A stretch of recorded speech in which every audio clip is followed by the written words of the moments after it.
Hey everyone, and welcome to Alpinestars USA's headquarters here in Southern California.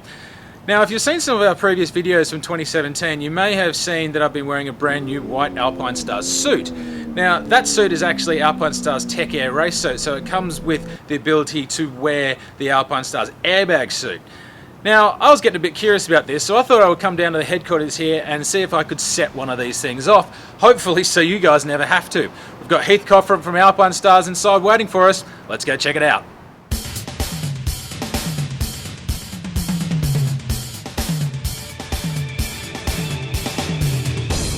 Right, so we have Heath Coffin, our good buddy here in the Technical Communications Department here at Alpinestars.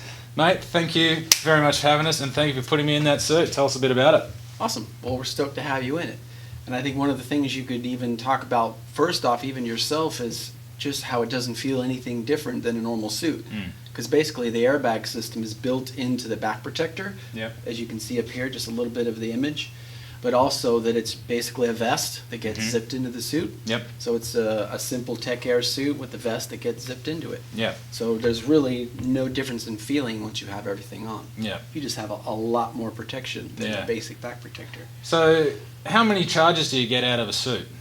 So out of this suit, it will go off 2 times. Right. So the race system will go off two separate times. Right. So that if that comes off, then we take the suit back to you, and you guys repurpose it. How does it work? Well, that's not the funny thing, but the cool part about it is you only have to take the vest out. Right. So once the vest goes off 2 times, Yep. you take the vest out, you send it to us, then we can recharge it, make sure everything's functioning properly, and send you back the vest while you still have a suit that's usable. So you just use as you've been back wearing it protector. now without the vest in it. Right. You could still use it even without it. Right. So that's one of the great benefits, is that it's a zip-in vest. It's not integrated into the suit itself. Yeah.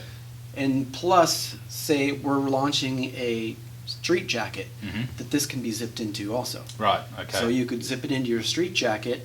And then another cool thing about how this algorithm works, you could take this vest, plug it into your computer, and you can upload the street system into the system here for the track vest. So it'll think like a street, Right. like a street jacket. So there are 2 separate algorithms for street versus track. Yeah, you think about the impacts of crashes, you know, for riders on the track.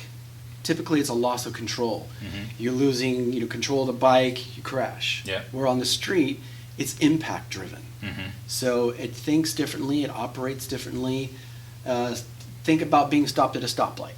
So you're sitting there waiting, and wham, you get hit.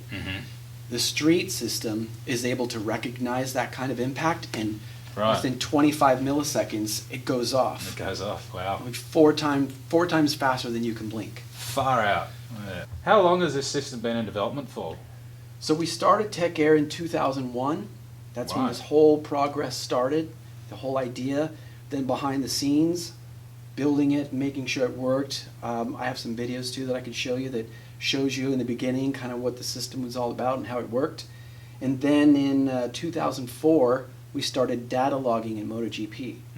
So riders were riding with the control units inside the hump of their suit. Right. From 2004, and then it finally was in MotoGP in 2009. Right. So that's when riders first started wearing the airbag systems in 2009. Right. So from 2005 to 2009, it's logging data. Anytime a rider crashed, we would take that data that the computer controlled and saw and put that into the system. More data, more data, more data to understand what are the characteristics of a crash and program that into the algorithm. Because it's a self-contained system, there's no GPS, there's no tethering. It's all controlled within the unit. So the unit thinks, and it talks to the sensors in the vest. Right. There's a sensor in each shoulder, an accelerometer in each shoulder. There's an accelerometer in the back, and a gyroscope in the back. Okay. So 4 separate sensing units to basically talk to the computer, saying, is this a crash? Is this not a crash? What's going on shoulder? What's going on back? Is this a high side, or is this Marc Marquez saving a low side like a crazy magician? But it programs and understands that. Right. So when a rider crashes, it can make him protected, within 25 milliseconds. Wow. Yeah, that's pretty amazing. And to think about it, since this whole thing was in motion since 2009, over 600 crashes since this whole thing came out, and not once was there a false deployment where a rider was just casually coming through a corner or coming down the straight and a suit goes off. Like that has not happened. There was one time Marc Marquez saved a high side, but his motion of the high side set it off, and that's what triggered the suit. Right, okay.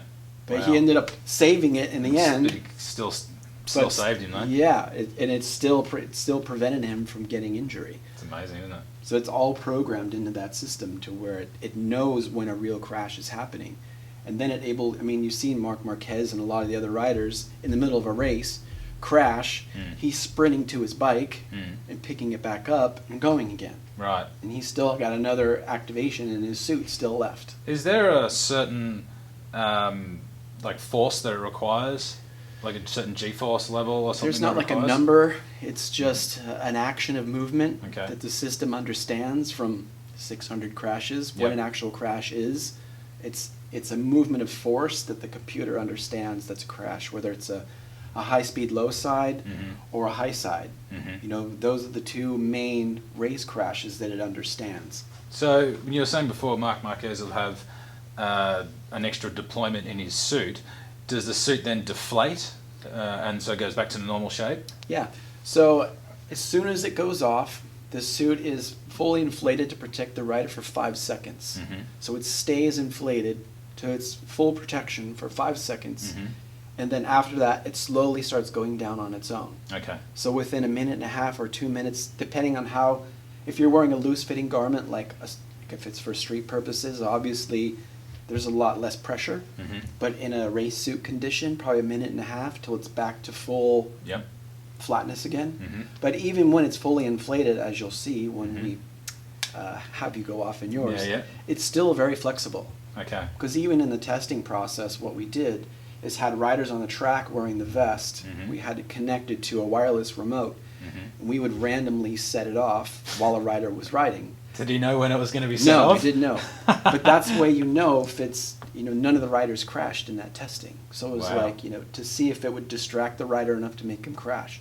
And we did it in street situations too. We had cones. Yeah. We had riders going through cones and randomly setting it off to see if a rider would lose control and crash, and none of them did. Far out. So it's still, as you can see where the airbags are in the shoulders, there's still a lot of movement, forward and backwards. So mainly the airbag comes through the top of the shoulder. So you're able to move your shoulders forward and up still. Right, okay. So it's not fully restrictive.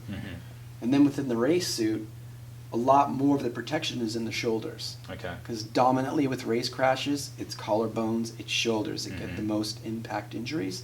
So there's a little bit more air protection in the shoulders than in the chest or the back. Okay. It still has significant amount of space and protection in the back, but a lot more focus is given to this area because that's dominantly when guys crash. That's where a lot of the injuries occur, especially based on our knowledge of crashing and impacts. Like this is where most of the action happens. Right. So down around the front here as well, that blows up too? Yeah, you can see slightly bit in the vest. You see this blue down here? That's the actual airbag. So the airbag comes all the way down here, all the way down the sides, full chest, full shoulders, and then in the back, it's full back. And that's the entire back is the airbag. Even underneath the back protector where the unit is housed, there's still a complete airbag all the way back here. Right, okay. So you have the protection of the back protector and the airbag together. Right. And it's the most coverage from any other manufacturer that's making airbags. We have the most complete coverage system for any rider's protection. Right. Well, I don't know about you guys, but I'm keen to blow one of these things up. I like blowing stuff up. Let's do it. Okay. We are ready to deploy Rennie's Tech Air race system. Let's do it. Do you want me to count down or do you want me to surprise you? Surprise me. Okay, Rennie. We're going to fire this in any given second.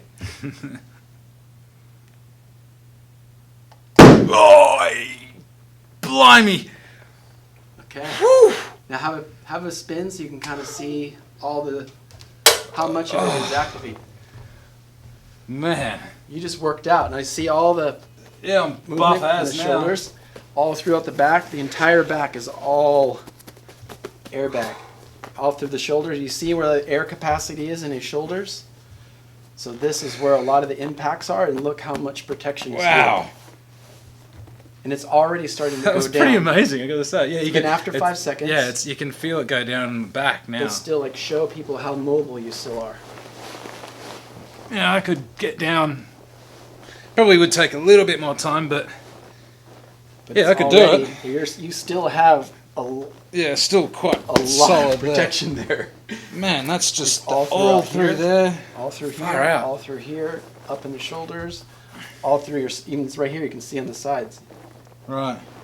Yeah, I mean, it's particularly around my lower back. Like it's just right Yeah, around if my you back. can see a side view of you, you see how much is still here. You have Yeah. all of this, your entire back, Wow. even your back of your shoulders, the front of your shoulders, everything.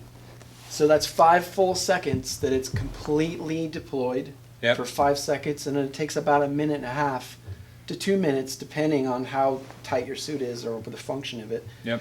to go back to a normal state. Okay. So 5 full seconds of complete protection. It's still really puffed up here. It's going down slowly. Yeah. But it's I mean, I look buff as. You were Arnold ready for the Yeah, gym. yeah.